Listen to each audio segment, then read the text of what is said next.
Good morning guys. Andito ako sa bus ngayon. Gusto ko lang ipakita sa inyo ang araw-araw kong dinadaanan bago pumasok sa work. Ayan, nagsisilumbahan na ang mga cars kasi rush hour ito. Pasok sa umaga. Every morning ganito. Kaya calculated na yung kung anong oras makakarating sa work.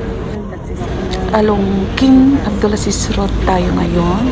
So, ito ang hinahatak namin. So far, maganda naman ang daloy ng traffic dito ngayon. Tuloy-tuloy lang. Except kung nakapula ang traffic lights.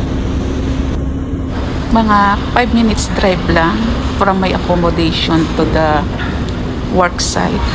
Kaya mabilis lang guys.